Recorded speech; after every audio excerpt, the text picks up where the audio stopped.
Texas A&M transfer KC Concepcion will end up being the best transfer portal wide receiver in the conference this season.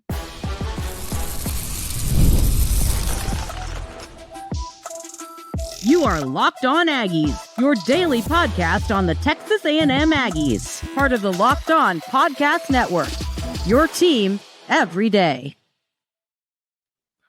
Welcome on into Locked On Aggies. I'm your host, Andrew Stefaniak. Thanks for making Locked On Aggies your first listen every single day. On the show today, ladies and gentlemen, we're going to talk a little bit about the baseball team getting a big dub yesterday in the non-conference over Sam Houston. We're going to talk about a list from Athlon that talks about the top 5 key Aggies for a successful season. But we're going to get things started on a list from Saturday Down South that talked about the best transfer portal wide receivers. And, had high praise for Texas A&M wide receiver addition KC Concepcion, who is a player that we've discussed, I think is going to have a great season. 2 years ago at NC State, he put up monster numbers. And then last year, the numbers weren't quite the same. And I think it's partially due to quarterback play. So, of course, last year Concepcion had 53 receptions for 460 yards. He also had 36 rushing yards and 2 touchdowns on the ground. Year before, he had 839 receiving yards and 320 rushing yards, so over 1,000 all-purpose yards. But this article from Saturday Down South listed the top 10 transfer portal wide receivers. Number 10 was Omega Blake, who went over to Arkansas from Charlotte. Number 9 was Isaiah Horton, who went over to Alabama from Miami.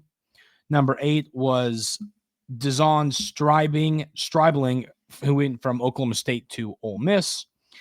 Then Barryon Brown, who went over to LSU from Kentucky. Noah Thomas, I think a name we all know, went over to Georgia from Texas A&M. Kevin Coleman went over to Missouri from Mississippi State. Eric Singleton went over to Auburn from Georgia Tech. Nick Anderson went over to LSU from Oklahoma. And then at number 2, KC Concepcion comes over to Texas A&M from NC State. Number 1 was Zachariah Branch, who went to Georgia from USC. So Georgia did a heck of a job at receiver in the portal. But let's read this blurb. It says, if Concepcion had been able to catch passes from a healthy Grayson McCall at NC State, his sophomore season probably would have resembled his freshman season when he was 5th in the ACC in receiving yards and 2nd in touchdown catches. But the dynamic slot receiver saw his production dip in 2024, and ultimately he opted for a new home. Concepcion can make something out of nothing like few can in the sport. As a freshman, he had 20 missed tackles forced, which ranked number 15 among FBS receivers. If Marcel Reed can take that next step as a passer in year 2 in Colin Klein's offense, Concepcion can be to Texas A&M what 2021 Wan'Dale Robinson was to Kentucky. And of course, Wan'Dale Robinson was great at Kentucky. That's a interesting comparison there, but a pretty fair one. And now Wan'Dale Robinson's, when he's healthy, pretty darn good for the Giants. He cashed an anytime touchdown score parlay for me once. It was awesome. But I think that when you look at Concepcion, it's impossible not to think that he's going to be wide receiver 1 for the Aggies. I think that's why he was brought here. He was one of the top receivers in the portal for a reason. But some were concerned about the production last year, but I think this article perfectly states what happened. Grayson McCall goes down with that injury, and NC State just wasn't the same. Concepcion is going to be a star this year for the Aggies. And it's funny. I actually had someone the other day ask me, they're like, do you think Concepcion gets 1,000 yards? I'm not buying 1,000 yards. And it's not because of KC Concepcion. It's because we just don't know how good of a passer Marcel Reed's going to end up being.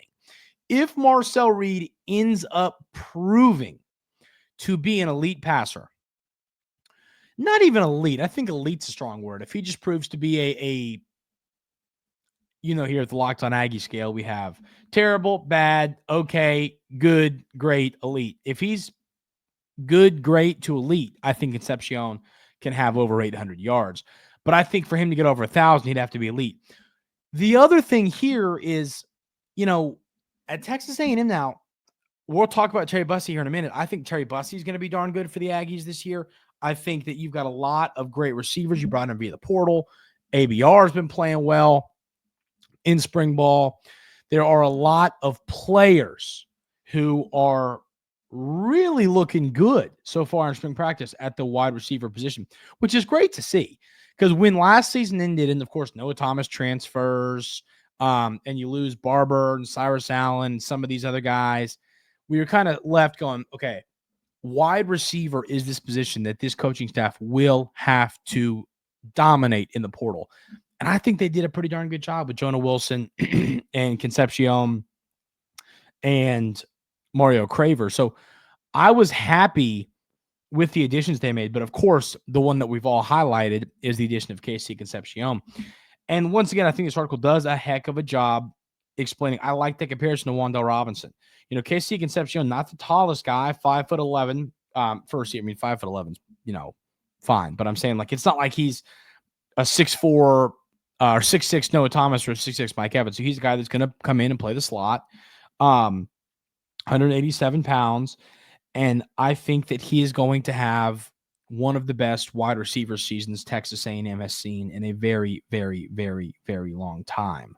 Because I think he's talented enough. I think KC Concepcion is going to be an early day 2 pick in the NFL draft. I think that – I don't think he's a day 1 guy. If he's a day 1 guy, something went very, very, very well at Texas A&M this season. So that would be pretty cool if he did end up being a first-round pick. But no, I think that he has a legit chance to be a second-round pick. I mean, we all know how valuable receivers are to NFL teams right now.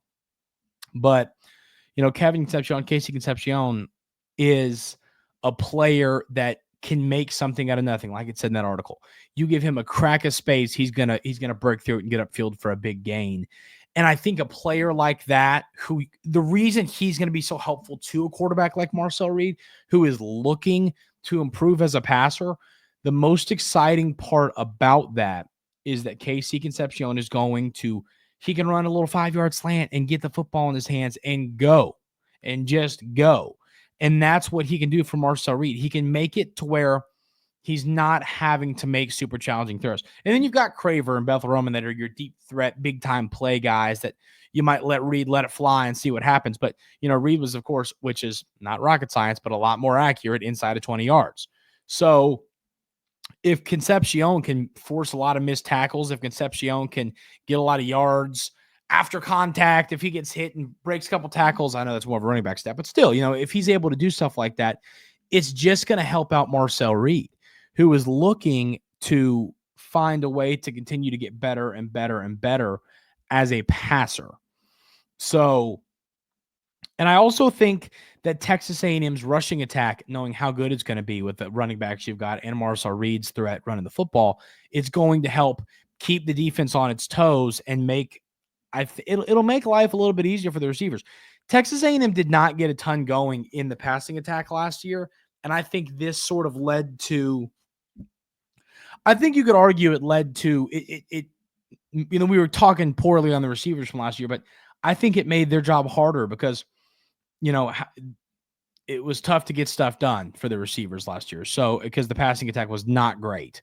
But I think that this year that's not going to be the case. I think that the passing attack is going to be good for Texas A&M. Not quite as good as the rushing attack, but I think it's going to be good enough to get the job done.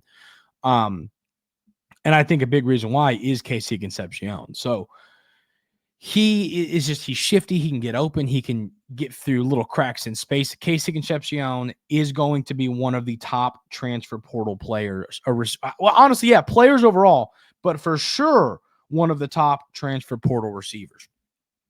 So I'm excited to see what he's been able to do in year 1 at Texas A&M. I've got a list from Athlon Sports titled 5 Key Aggies Who Must Step Up in 2025 for Texas A&M to make a playoff push. We're going to talk about who those 5 players are coming up right here on Locked On Aggies.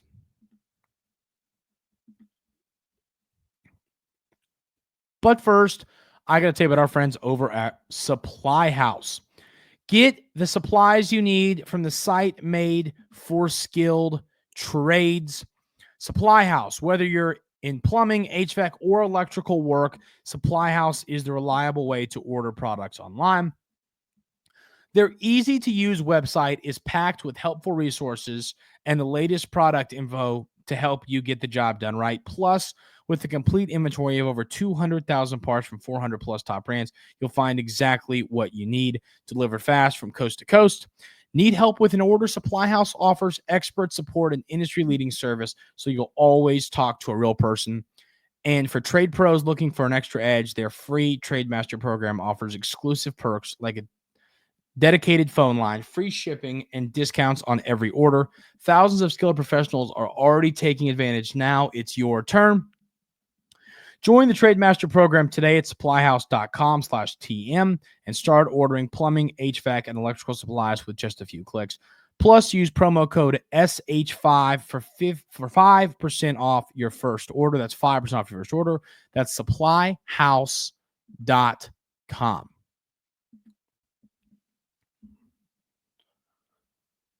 So like I said, I've got this list from Athlon Sports, and it's 5 key Aggies to help Texas A&M make a playoff push this year.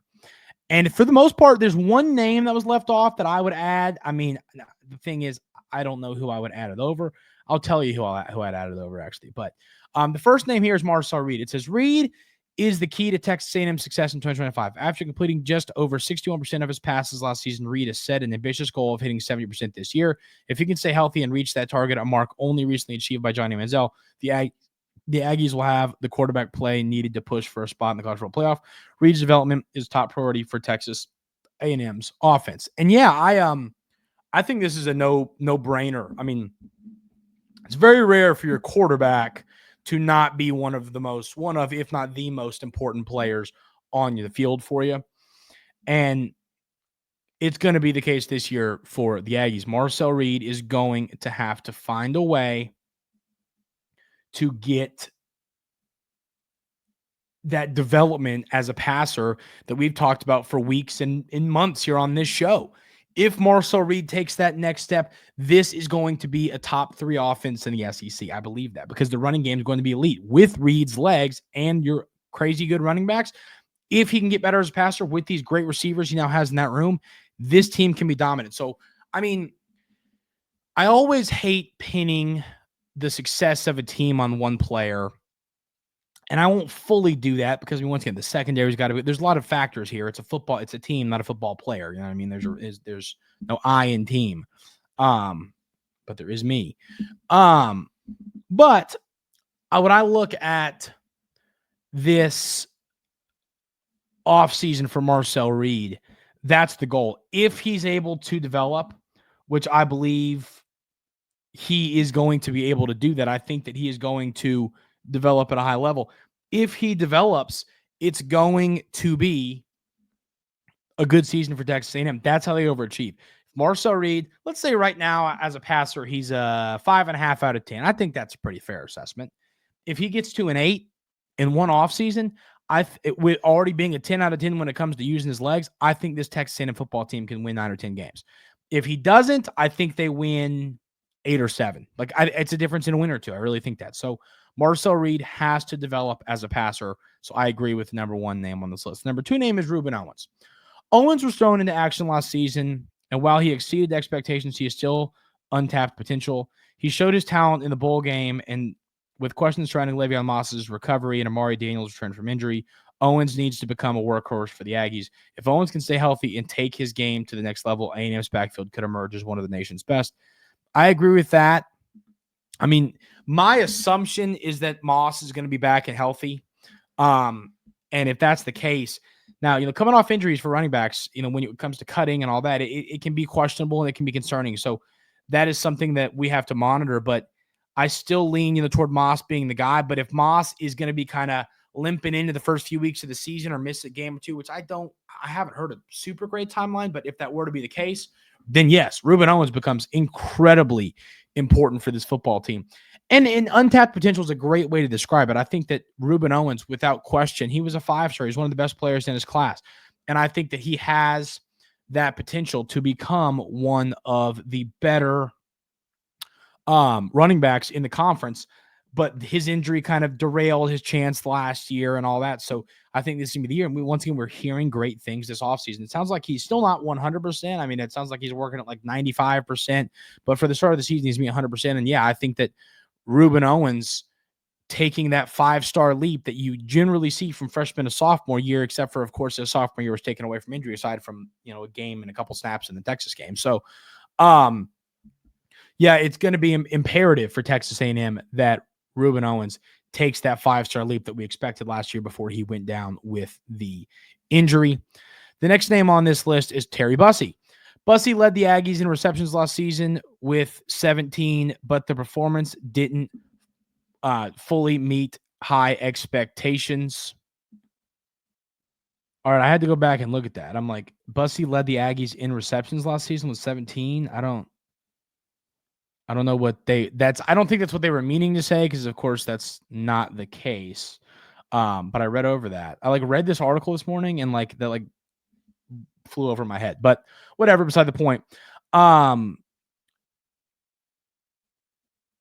Injuries played a role, but with the healthy offseason, Bussey has a chance to emerge as a dominant playmaker. A&M needs him to be consistent and an explosive threat in the passing game, and this season presents a crucial opportunity to fulfill his potential. So that blurb, there's a lot weird there. We're going to disregard the blurb, but I agree with the player name of Terry Bussey. I think Terry Bussey is going to be a guy that does exactly what we just discussed with Ruben Owens, which is take that freshman to sophomore year jump. And yes, Terry Bussey is now a wide receiver.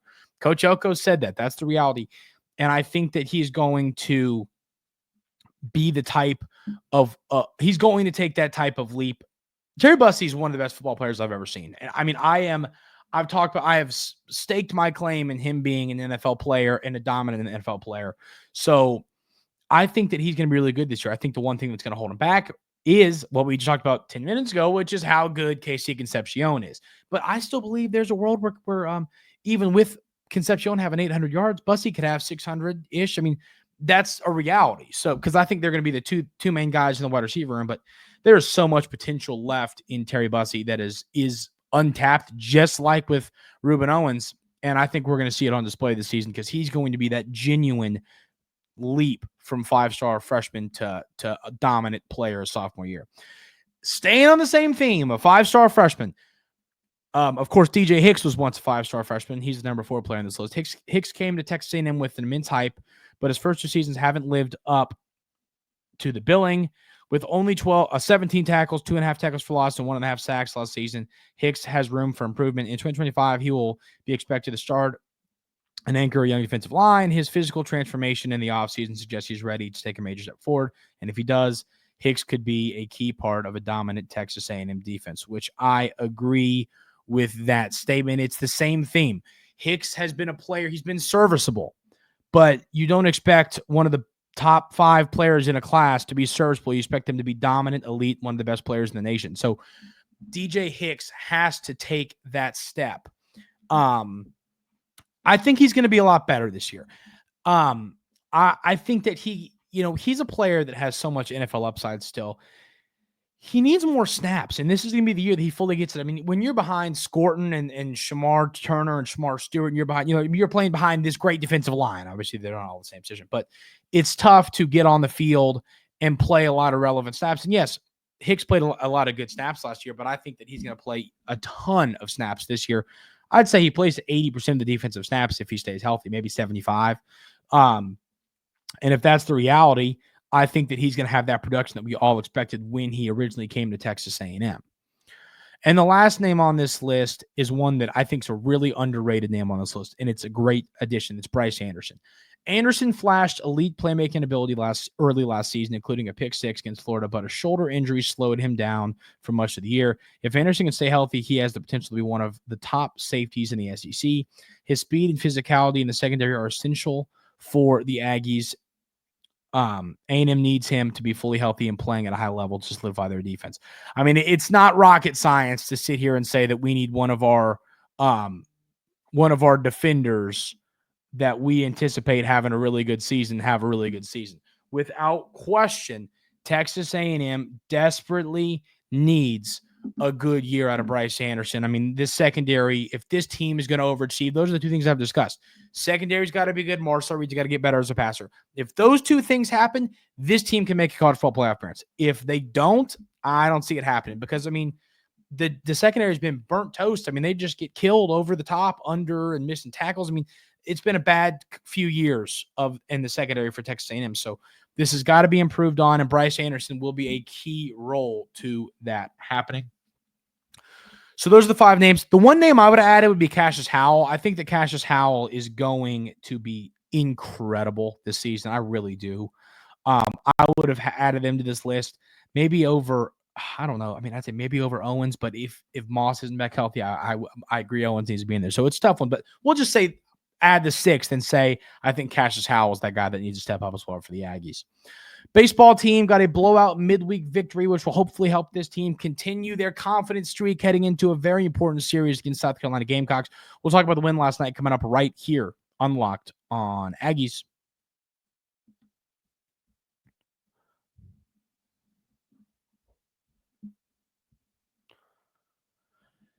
Texas A&M goes on the road last night to take on Sam Houston and the Bearcats, an 8-25 Sam Houston team, and get down to an early 1-0 deficit.